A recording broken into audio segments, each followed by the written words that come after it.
speaker is Bonnitta Roy, and I want to say a word about her. I'm honored to introduce her. She is a member of a small and special class of people we have in the U.S., and that is independent intellectuals.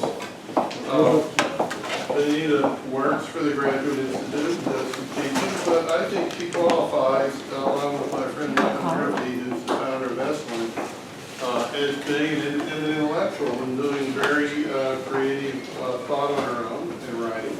I've seen this evolve over the years, so I'm very impressed with her work. She also does equine, how do you say it? She works with horse people, yeah, she's a horse whisperer. She works with a lot of different people and with horses, so she has a real gift for it. So she's a very unique and talented and creative person. I'm very delighted to have her here and always interested in what she has to say.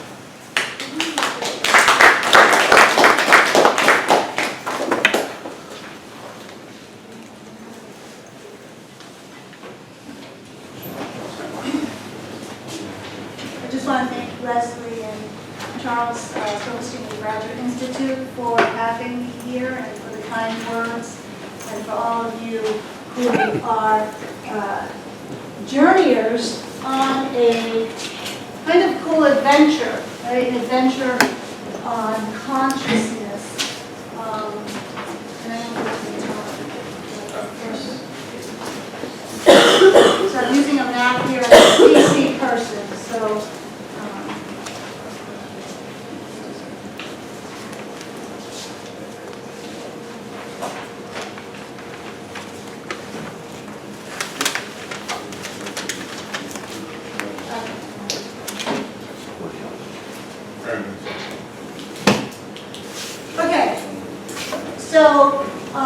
My presentation is on a notion of awakening perception.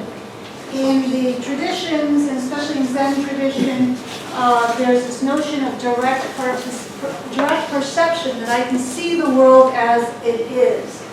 And this has, of course, been debunked by many years, especially postmodernism, and I'm going to try to convince you that there is a modern sense of direct perception as direct participation. One of the questions I will be asking you as we go along is, what are you participating with? Are we participating with emotional material, with mental ideas, with memories, with fantasies, with our computers?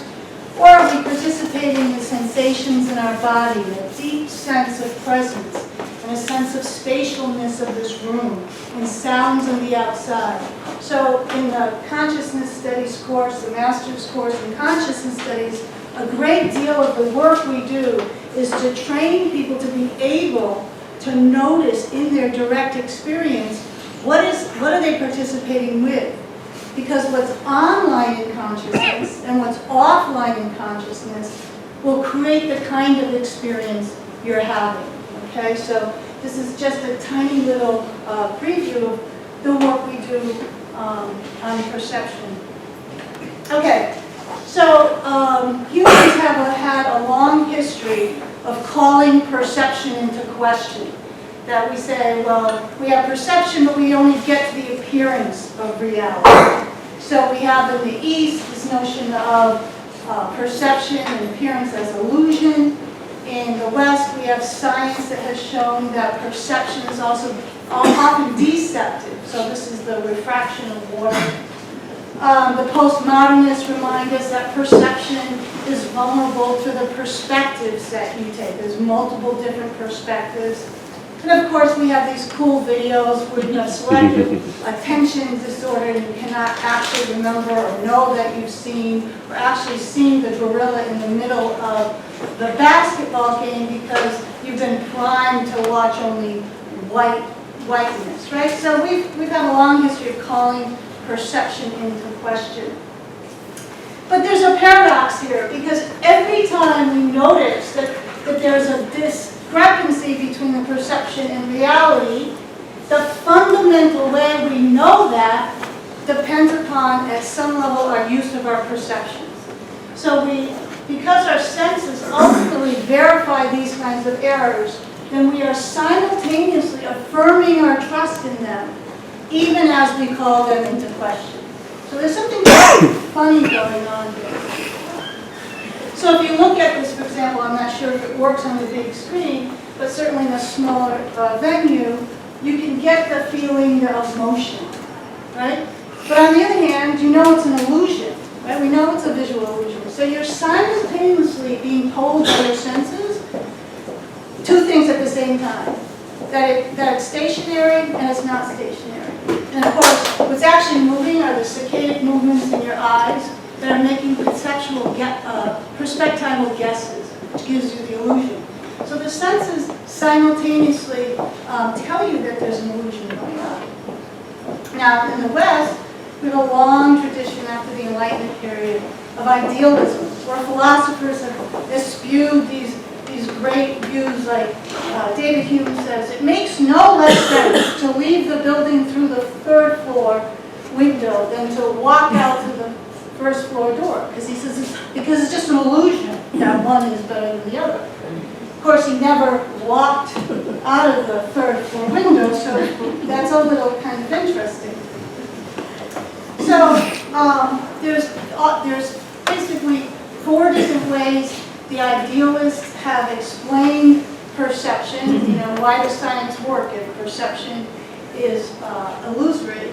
And the first one is a transcendent argument. The transcendent argument says there's a transcendent consciousness that governs things, and we're in tune with that, and the transcendent consciousness also governs the laws of reality, and because that transcendent consciousness is kind of controlling both, then our perception has some correspondence with reality. That's the transcendent argument. The other argument that Kant made, for example, is the transcendental argument. No, there's no transcendent consciousness, but there's something about our mind that has these transcendental faculties, like pure reason, logic, mathematics, and science. And if you use your mind in this way, then it gives you an accurate map of what reality is, although we can never actually know reality. So that's the transcendental argument.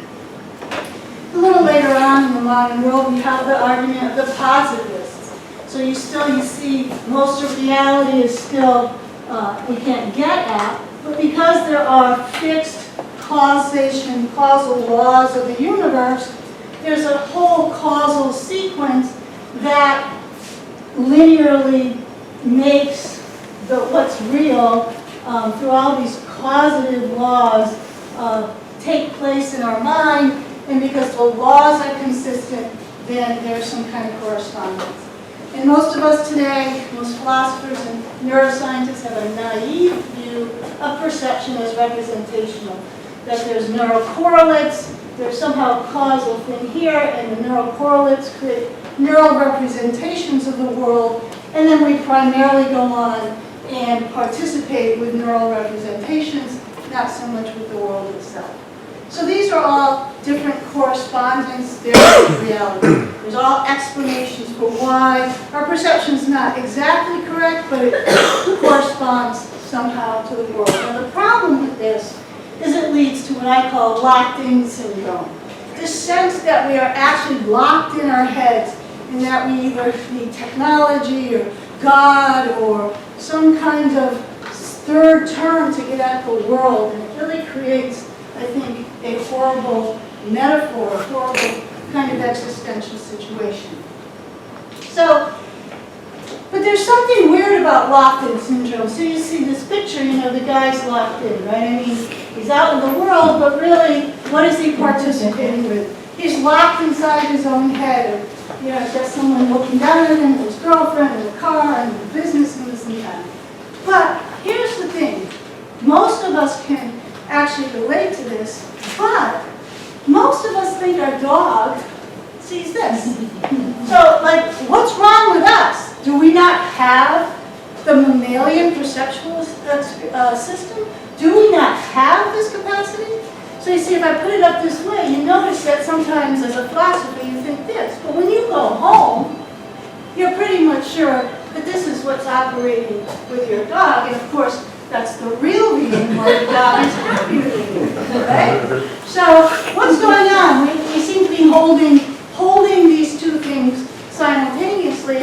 So the point here is it all depends what you're participating with. If you're participating with this, yeah, you're going to say, oh, I've got locked-in syndrome. But if you can learn to participate with this, then you will realize that actually the world, you can let the world in this very simple, beautiful way. For example, perception is keyed into action. If you read the book, The Physics of Baseball, you will find that for a catch like this to be made over the back of his, head and the outfielder, first the fielder must start to run before he hears the crack of the bat. He cannot trace that ball in its trajectory. He cannot look over the back of his head and knows where it goes, and yet he can make this catch. And the reason why is because all his perceptual acuity is completely, 100% accurately match the world. You cannot say that perception is illusory or merely appearance and understand how this is possible. It's just not true. It depends what you're participating with. And of course, when athletes reach this kind of performance, what they're not participating with is emotions and thoughts and fantasies and fears and mental concepts. And often they're not even participating with a sense of an I, me, or mine. So what makes perception possible is not adding something to experience, but it requires being able to drop much of what limits our actual lived experience. It requires us to be able to learn how to drop that, to stop being distracted. So, whoops, one thing, sorry. So there's a group of people, if you read the book Rise of Superman, they're adding meditative practices to extreme sports to actually learn how to do this directly, to get back into the world and mine the real world through our perceptual acumen for more potential. So in philosophy, this started to be reclaimed by the American pragmatist. William James says, the intellectual life of man consists almost wholly in his substitution of the conceptual order for the perceptual order from which his experience originally comes. So any philosopher of consciousness needs to be able to realize when they're talking about the real world and perception, are they really joggling around conceptions in their heads? Are they really just mapping concepts onto other concepts? And the mind is infinitely creative, so that can create a lot of infinite, interesting ideas and theories. But is it saying anything about the world if you can't trace it directly down into lived experience? So a lot of people know this man is Carl Jung. A lot of people think of him as making that mistake, as think of the whole life of a human being in their psychic or archetypal experience.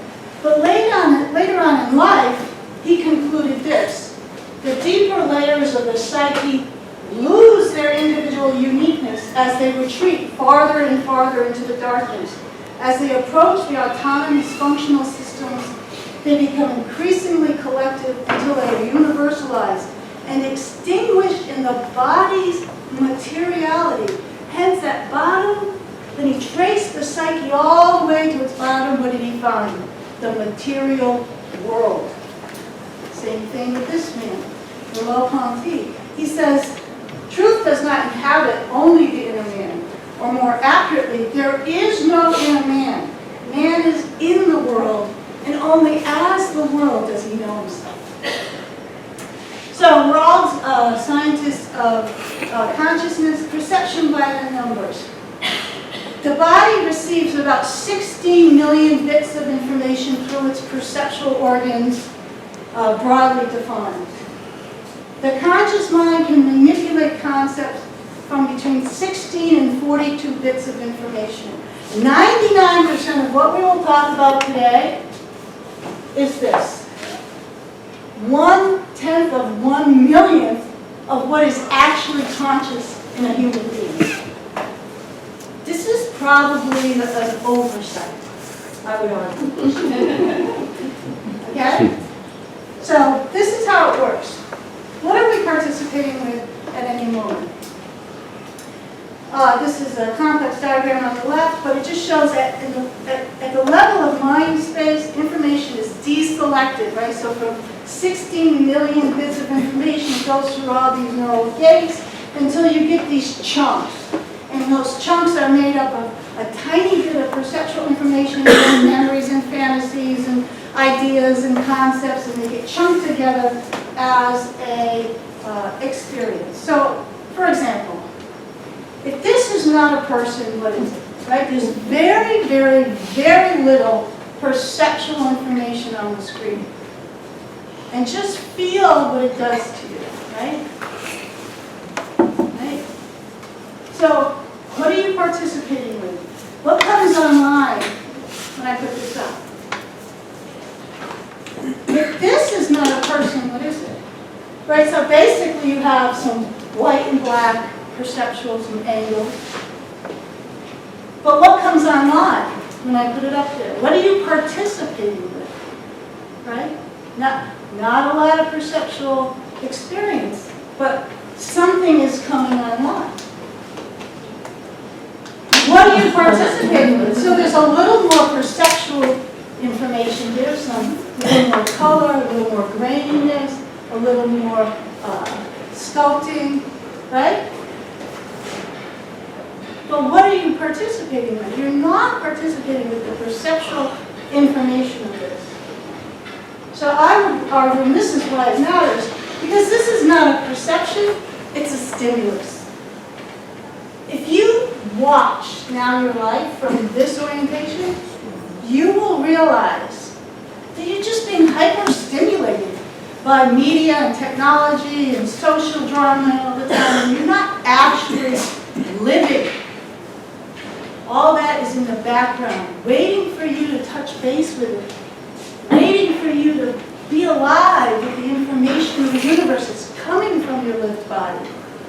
And basically, we're participating with all this stimulus. 99% of your energy is probably reacting to stimulus, not perceptual stimulus. Okay, so how am I doing for time? Not good.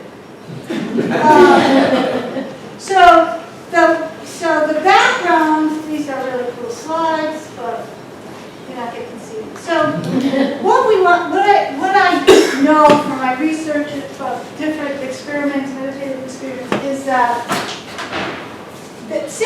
all those 16 million bits, what are they doing? Well, there's a lot of information coming from the world, and then here's our sensory systems. And what the background is, all that 16 million, there's 3 primary processing modes.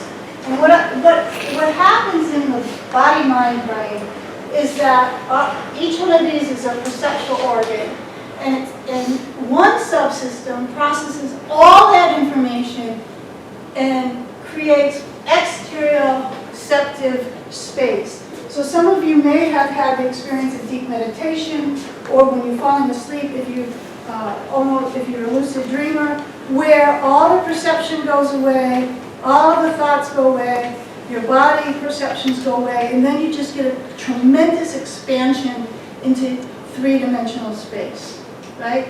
This is the exteroception. The body takes your hearing, which is 3-dimensional, sight, your circadian rhythms, the way your body moves in space, and says the fundamental reality is spaciousness. And this is well documented as subsystems in the body, mind, brain, and recent neuroscience. A second subsystem takes all that serial processing, puts it into a background foundational perception that's interoceptive. And this is my basic body well-being. Are my limbs connected? Is my head where it's supposed to be? And so that's how we guide ourselves as three-dimensional pieces of the world in a three-dimensional world. And then the third system is proprioceptive, which allows us to take skillful action in the world. And the three of them together takes up much of that 16 million bits of information to enable experience to be possible. Now, the interesting thing about this slide is that anytime you trace a perception down to its finer and finer detail. So for example, in proprioception requires me to be balanced. And part of the system of balancing is a little grain of calcium that sits on a saddle in my ear. And as I move around, that grain of calcium moves around. So if I then talk about that grain of calcium, it's a grain of calcium. It sounds like world, right? So when I trace any perceptual organ in my body, if I trace it down to what's actually happening, I get to a point where I'm talking about the world. What is it about the calcium? I start talking about chemistry. If I trace light going into my eye, eventually I start talking about quantum effects on the retina, right? So this is why we can trust perception. Because when you trace it down, you'll get to the point where conceptually we don't know if it's the world or if it's us. And so that at that intersection, I call that the hylozoic zone. It's where the body and the world are so finely grained, so finely tuned to each other, that it's an interface that's so fuzzy you can't tell which is which. And this is why we can trust perception. Hylozoic means it's a philosophical position that says only the mind is making a strong conceptual cut between what's material and what's living. So you can, through meditative practices, actually touch base with this zone. So if you did, you would have this kind of experience. You would have the sense of becoming luminous. Things were becoming luminous before my eyes. They shone in a riot of colors that continuously increased in intensity.